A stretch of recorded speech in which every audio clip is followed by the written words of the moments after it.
नमस्कार साथियों, धोरा क्लासेस परिवार में एक बार पुनः आप सभी का स्वागत है। उम्मीद करता हूं आप सभी साथियों तक आज की इस क्लास का नोटिफिकेशन पहुंच गया है, तो सभी साथी जुड़िए। प्यारे दोस्तों, आज की इस बेहतरीन क्लास में हम देखने वाले हैं सामान्य ज्ञान सामान्य जागरूकता का प्रैक्टिस सेट नंबर 52। इससे पहले 51 क्लासेस कंप्लीट हो चुकी है। सभी क्लासेस के निःशुल्क नोट्स हम आपको उपलब्ध करवाते हैं धोरा क्लासेस एप्लीकेशन पर। गूगल प्ले स्टोर से जाकर आप एप्लीकेशन को डाउनलोड करके अपनी तैयारी को मजबूत कर सकते हैं। प्यारे साथियों, अभी भी कुछ किस्मत वाले बच्चों के लिए ऑफर बाकी है। जो 999 का बेच था वो दिवाली बम्पर ऑफर में आपको मिल रहा है 399 का, यानी 999 से प्राइस 399 कर दी गई है। ये आपके लिए महा ऑफर है, अब तक की सबसे कम प्राइस का ऑफर है। जो बच्चे इंतजार कर रहे थे दीपावली ऑफर का, उनका इंतजार यहाँ खत्म कर दिया है। तो वंचित मत रहना, चूकना मत, क्योंकि ये वाला बैच 500 बच्चों के लिए ऑफर रखा गया है। अब जो है बहुत ही नाम मात्र के बच्चों के लिए बचा हुआ है। फिर बाद में कहोगे सर पेमेंट नहीं कर पाए, मेरे को मैसेज करोगे पर्सनली, मैं नहीं कर पाऊंगा। मैंने जो करवाना था दिवाली पर आपके लिए करवा दिया है, अब आगे आपकी इच्छा है। ठीक है, ये हेल्पलाइन नंबर है जिस पे सहायता ले सकते हैं। चलिए श्री गणेश करते हैं। क्लास का पहला सवाल लेते हैं। निम्नलिखित में से कौन सा शहर गंगा नदी के तट पर, प्यारे साथियों, स्थित नहीं है? क्या बोला गया है? स्थित नहीं है। तो इस नहीं का विशेष ध्यान रखना। ये नहीं जो है ना, ये कमबख्त हमारे सवाल को गलत करवा देता है। ठीक है, इसलिए इसका ध्यान रखना है। बता दीजिए सभी लोग, लाइव चैट ओपन कर लो। एक बार सभी साथी अपने सेशन को लाइक और शेयर जरूर करें, अपने स्टेटस पे जरूर लगाएं। जो भी टेलीग्राम व्हाट्सएप ग्रुप है वहां पर जरूर भेजें। ठीक है, हाँ जी, आप सभी को गुड इवनिंग, नमस्कार, दुआ सलाम, बहुत सारा प्यार, सत श्री अकाल, जय श्री राम, जय श्री कृष्णा, राधे राधे। आप सभी का स्वागत है। वाराणसी, इलाहाबाद, कानपुर और जयपुर में से आपको बताना है। प्यारे साथियों, गंगा नदी पर जयपुर शहर जो है ना, इसके किनारे पर नहीं है, ऑप्शन डी कर देंगे। कानपुर, इलाहाबाद, वाराणसी तीनों के तीनों प्यारे साथियों गंगा नदी पर स्थित है। देखो, जयपुर शहर गंगा नदी के तट पर स्थित नहीं है, जबकि वाराणसी, कानपुर, इलाहाबाद गंगा नदी के तट पर है। जयपुर शहर राजस्थान राज्य की राजधानी और सबसे बड़ा नगर है। यहाँ ये नगर सूखी झील के मैदान में बसा हुआ है। और जयपुर में प्यारे बच्चों कौन सी झील है ये आपको बताना है, और जल महल जो है वो कहाँ स्थित है ये आपको बताना है। इस नगर की स्थापना 1728 में कछवा राजा जयसिंह के द्वारा, जयसिंह सेकंड के द्वारा करी गई थी। इसे गुलाबी शहर या पिंक सिटी के नाम से भी प्यारे साथियों जानते हैं। यहाँ पर हवा महल, जंतर मंतर, जल महल, क्या है यहाँ पर? जल महल है। और आमेर का किला प्यारे साथियों यहाँ पर प्रसिद्ध है। जल महल किस फिल्म है ये आपको बताना है। नेक्स्ट है, निम्नलिखित में से कौन सी पुस्तक जवाहरलाल नेहरू द्वारा नहीं लिखी गई? देखो, नहीं वाले सवाल जब आते हैं ना परीक्षा में, तो ये थोड़ा कंफ्यूज कर देते हैं, और थोड़ा जल्दी में अगर करें तो फिर ये गलत हो जाता है, इसलिए नहीं का ध्यान रखना है। अब इसमें क्या है कि एक पुस्तक जवाहरलाल नेहरू की नहीं है, तीन पुस्तकें जवाहरलाल नेहरू की। तो आप जब सवाल पढ़ोगे कि निम्नलिखित में से कौन सी पुस्तक जवाहरलाल नेहरू द्वारा लिखी गई है, अगर नहीं को आप छोड़ दोगे तो फिर तीन पुस्तकें लिखी हुई है, आपका तो पहला ऑप्शन ही करेक्ट हो जाएगा। आप तो पहले पे चले जाओगे कि हाँ भाई ये तो है जवाहरलाल नेहरू की। तो ऐसे में क्या करता है, ऐसा सवाल जो चक्का दे देता है ना, गच्चा खिला देता है, इसलिए आपको ध्यान रखना है। सही आंसर इसमें क्या होगा बता दीजिए, सभी के सभी कमेंट करिए और सभी का उत्तर मैं देखना चाहूंगा। ब्रोकन विंग जो है ना, द ब्रोकन विंग, पहले साथियों हम थोड़ी बात करते हैं, ऑप्शन बी होगा। देखो, ब्रोकन विंग पुस्तक के लेखक जवाहरलाल नेहरू प्यारे साथियों नहीं है, इस पुस्तक की लेखिका सरोजिनी नायडू है। ये उनकी कविताओं का एक संग्रह है। ठीक है, इस पुस्तक की रचना उन्होंने 1915-16 में की थी। सरोजिनी नायडू एक प्रसिद्ध स्वतंत्रता सेनानी, लेखिका और कुशल राजनीतिज्ञ थी, और सरोजिनी नायडू के बारे में मैंने खूब पढ़ा रखा है। देखो, उनकी जो कविता संग्रह है उसको bird of time, golden threshold ने उन्हें एक सुप्रसिद्ध कवि बना दिया था। ये दो बहुत ज्यादा प्रसिद्ध हुई। अपनी लोकप्रियता के कारण उन्होंने वर्ष 1925 में कांग्रेस के कानपुर अधिवेशन की अध्यक्षता भी की थी, ये भी याद। कांग्रेस के किस अधिवेशन की अध्यक्षता सरोजिनी नायडू ने करी? तो 1925 के कानपुर अधिवेशन में। या पूछे कि कानपुर अधिवेशन की अध्यक्षता किसने करी? सरोजिनी नायडू ने। इसके अतिरिक्त वह स्वतंत्र भारत की पहली महिला क्या बनी? राज्यपाल, यानी ये उत्तर प्रदेश की पहले साथियों क्या बनी? राज्यपाल बनी। नाइटिंगेल ऑफ इंडिया और सबर कोकिला के नाम से भी इनको जाना जाता। नाइटिंगेल ऑफ इंडिया और सबर कोकिला भी इनको आ जाता। और ये सब के सब सवाल जो है परीक्षाओं में आते हैं, इसलिए मैं आपको बता रहा हूं। मेरा उद्देश्य है कि आपकी प्रैक्टिस तो हो, लेकिन प्रैक्टिस के साथ में ज्यादा से ज्यादा आपका रिवीजन हो, बहुत सारी चीजें आप याद करके जाएं, और परीक्षा में कोई ऐसा सवाल नहीं हो जो आपके लिए नया हो। ठीक है, क्योंकि संबंधित सवाल खूब बनते हैं। अजीत डोभाल किस पद पर सबसे लंबे समय तक सेवा देने वाले व्यक्ति है? अजीत डोभाल का सवाल आपसे। भारत के महाधिवक्ता, नीति आयोग के उपाध्यक्ष, राष्ट्रीय सुरक्षा सलाहकार, या प्रधानमंत्री के प्रधान सचिव? इनमें से आपको बताना है।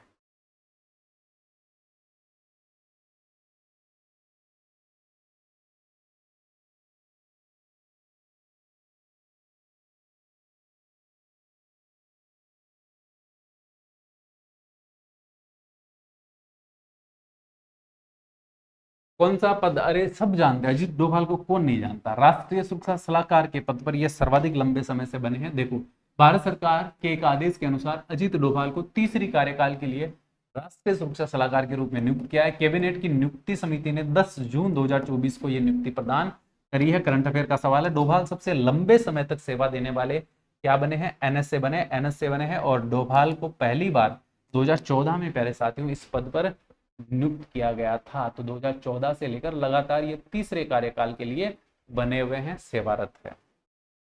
नेक्स्ट, प्रत्येक संसदीय बैठक का पहला जो घंटा है उसको क्या बोलते हैं? प्रत्येक जो संसदीय बैठक होती है का पहला जो घंटा होता है, पहला जो पीरियड होता है, उसको प्यारे साथियों किस नाम से जाना जाता है, ये आपको बताना है।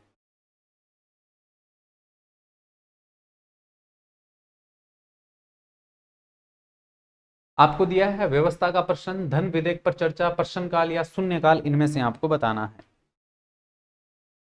पहला घंटा हमेशा प्रश्नकाल का होता है, ऑप्शन करेंगे सी, जिसमें क्या किए जाते हैं? प्रश्न किए जाते हैं। देखो, प्रत्येक संसदीय बैठक का पहला घंटा प्रश्नकाल होता है। प्रश्नकाल के दौरान संसद सदस्यों को प्रशासन और सरकार के क्रियाकलापों के प्रत्येक पहलू पर प्रश्न पूछने का अधिकार होता है कि क्या करवाया है, क्या नहीं करवाया है। प्रश्नकाल के दौरान सदस्यों को सरकार के कार्यों पर आलोचना प्रत्यालोचना का समय भी मिलता है। इस दौरान सरकार अपनी नीतियों और कार्यक्रमों की जानकारी सदन के सामने प्रस्तुत करती है, पूरा खुलकर बताना पड़ता है।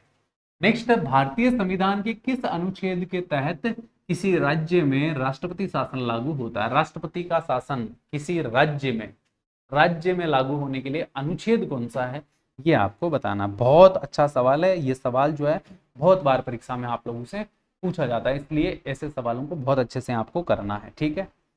प्रायोरिटी के साथ में ये सवाल करने हैं।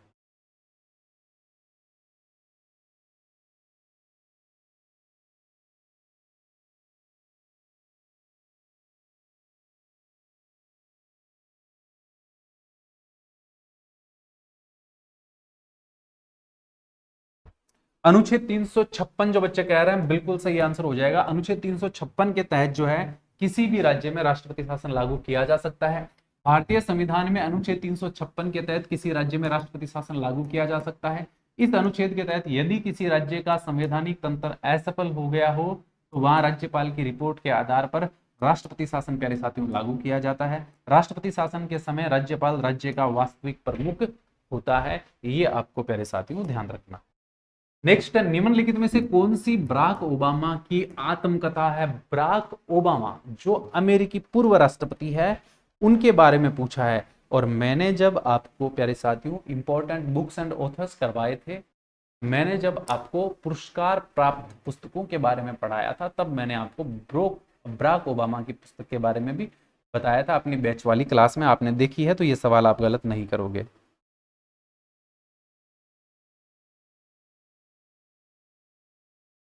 सही आंसर करेंगे dreams from my father a story of race of inheritance, ये हो जाएगा ऑप्शन नंबर हमारा 2। देखो, dreams of my father a story of race and inheritance 1995 पूर्व अमेरिकी राष्ट्रपति बराक ओबामा का एक स्मरण है। यह पुस्तक 1988 में हार्वर्ड लॉ स्कूल में उनके प्रवेश तक होनोलुलु और शिकागो में उनके प्रारंभिक वर्षों की घटनाओं पर आधारित है। ओबामा इस किताब को रॉल्फ एलिसन के उपन्यास इनविजिबल मैन के आधार पर प्यारे साथियों लिखा है। नेक्स्ट, ग्रामीण रोजगार सृजन कार्यक्रम जिसको आरईजीपी बोला जाता है, आरईजीपी जो कार्यक्रम है इसकी शुरुआत प्यारे साथियों कब हुई थी, ये आपको बताना है। ग्रामीण रोजगार सृजन कार्यक्रम कब शुरू किया गया था? जो खादी और ग्रामोद्योग आयोग के द्वारा प्यारे साथियों शुरू किया गया।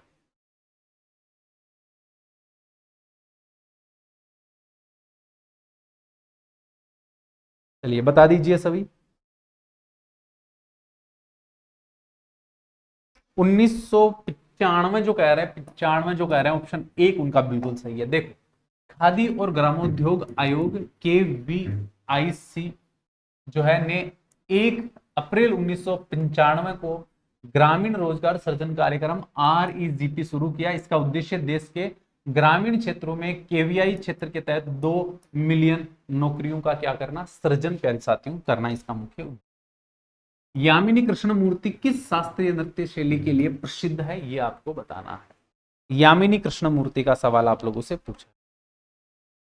और ये एक प्रसिद्ध नृत्यांगना है। मुझे नहीं लगता कि कोई साथी गलत करेगा, लेकिन दो दो ऑप्शन आपको दिए, यानी एक ऑप्शन में दो जोड़े दिए हैं, तो आपको जोड़े में बताना है, क्योंकि यामिनी कृष्णमूर्ति जो है वो दो शास्त्रीय नृत्यों में पारंगत है। कौन कौन से हैं ये आप डिसाइड करिए और बता दीजिए ऑप्शन में।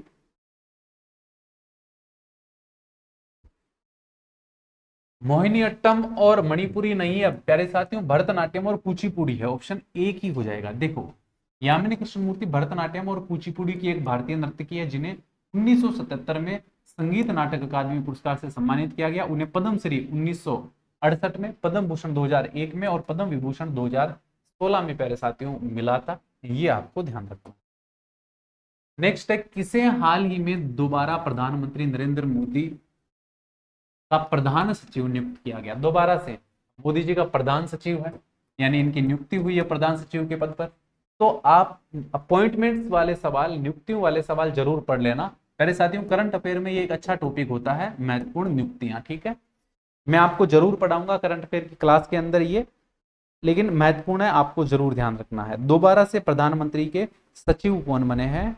और जो साथी कह रहे हैं डॉक्टर प्रमोद कुमार मिश्रा, यानी ऑप्शन क्या करेंगे? ऑप्शन बी, यानी डॉक्टर प्रमोद कुमार मिश्रा क्या बने हैं? सचिव बने हैं। देखो, पूर्व आईएएस अधिकारी डॉक्टर प्रमोद कुमार मिश्रा को दोबारा प्रधानमंत्री नरेंद्र मोदी का प्रधान सचिव नियुक्त किया गया। कैबिनेट की नियुक्ति समिति एसीसी ने 6 जून से इस पद पर डॉक्टर मिश्रा की नियुक्ति को मंजूरी दे दी थी, और 2014 से 19 का उनका कार्यकाल जो है वो मोदी जी के सचिव के रूप में रहा हुआ है। नेक्स्ट है, चोलू के शासनकाल में किस विद्यालय के रखरखाव के लिए दी गई भूमि को जाना जाता था? भाई, किसी विद्यालय के रखरखाव के लिए जो भूमि दान दी जाती थी चोलू के समय में, उस भूमि को क्या बोलते थे? ब्रह्मदेव, साला भोग, वेलन वगाई या देवदान, इनमें से आपको बताना है। इस तरह की भूमि को क्या बोला जाता था?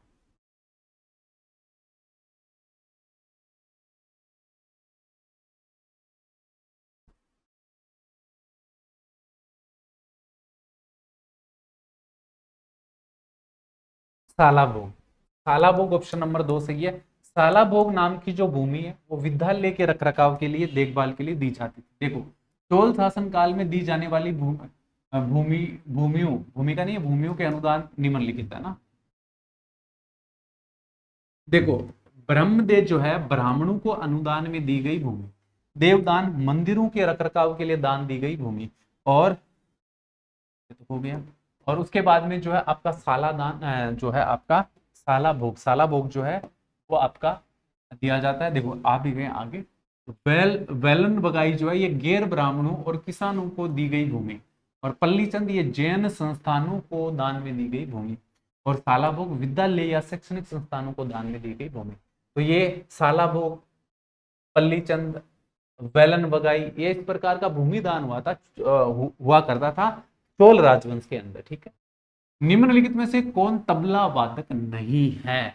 एक आदमी तबला वादक नहीं है, वो कौन है? किशन महाराज, जाकिर हुसैन, अल्लाह रखा और शेख चिन्ना मोला में से आपको बताना है। एक व्यक्ति मैं आपको बताऊं नाद सवरम वादक है, याद आ गया? नाद सवरम वादक शेख चिन्ना मोला, यानी ऑप्शन प्यारे साथियों क्या कर देंगे? 4 कर देंगे।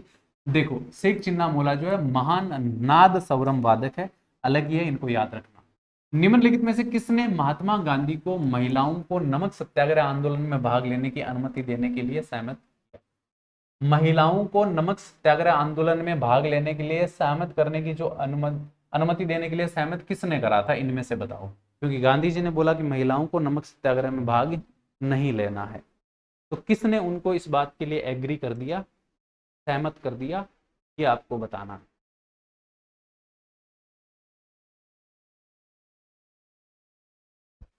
बताते जाइए, सभी को अपना बेस्ट ऑप्शन लिखना है। एक से बढ़कर आपको मैं एक सवाल करवाता हूं परीक्षा में, सॉरी इस प्रैक्टिस सेट में परीक्षा के लिए, तो कोई भी क्लास को स्किप नहीं करेगा, पूरी क्लास हमेशा आप ध्यान से देखा करें। हमने अर्धशतक लगा दी है, ये 52वीं क्लास आपके सामने है। लगातार हम बहुत ही बेहतरीन और जबरदस्त तैयारी कर रहे हैं, और मुझे पक्का भरोसा है जो साथी शुरू से जुड़े हैं उनका जो कॉन्फिडेंस है वो 100 नहीं बल्कि 200% है परीक्षा को लेकर।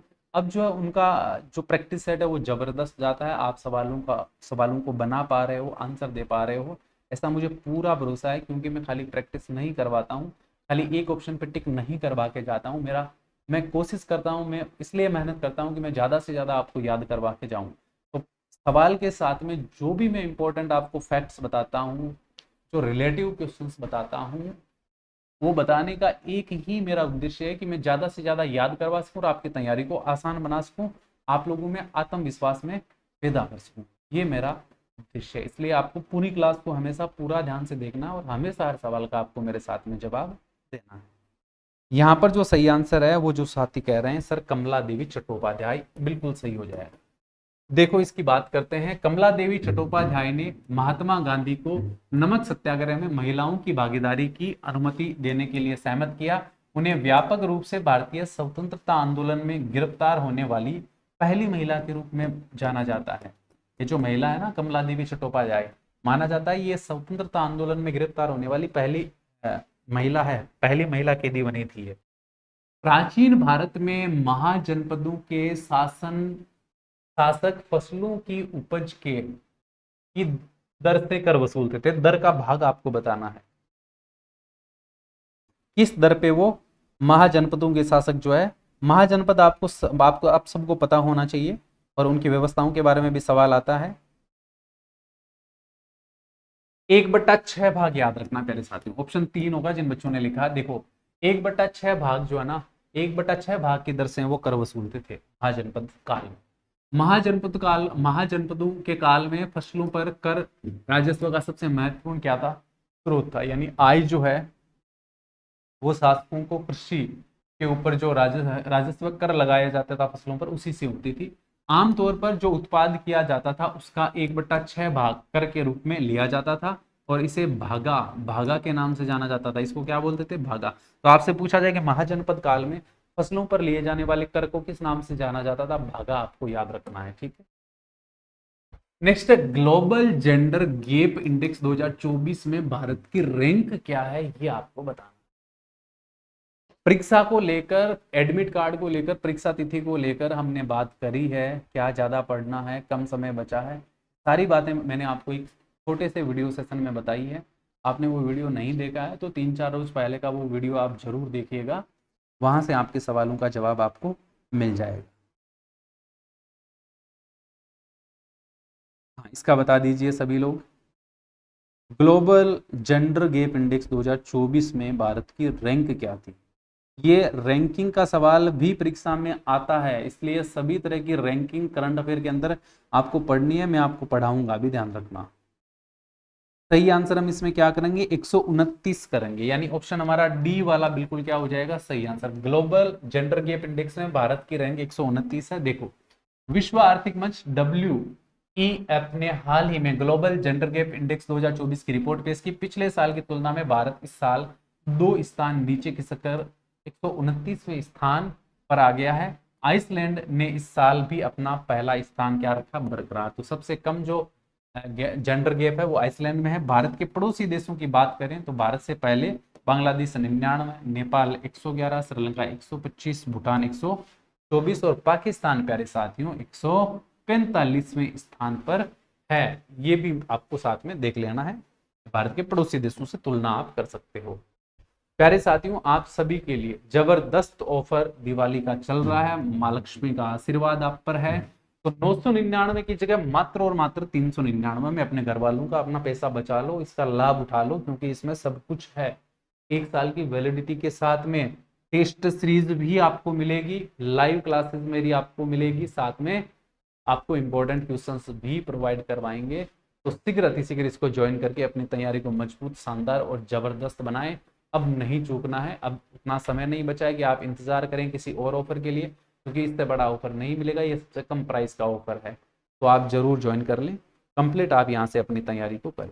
मेरी मुलाकात आप लोगों से नेक्स्ट वीडियो सेशन में होगी। उम्मीद करता हूँ आज की सेशन, आज की क्लास आपको बेहतरीन लगी है, तो कमेंट करके मुझे जरूर बताना है। और लाइक शेयर नहीं किया तो लाइक शेयर करना तो आपकी पहली प्राथमिकता है, जरूर करना। आप सभी प्यारे साथियों को थैंक यू। जय हिंद, जय भारत।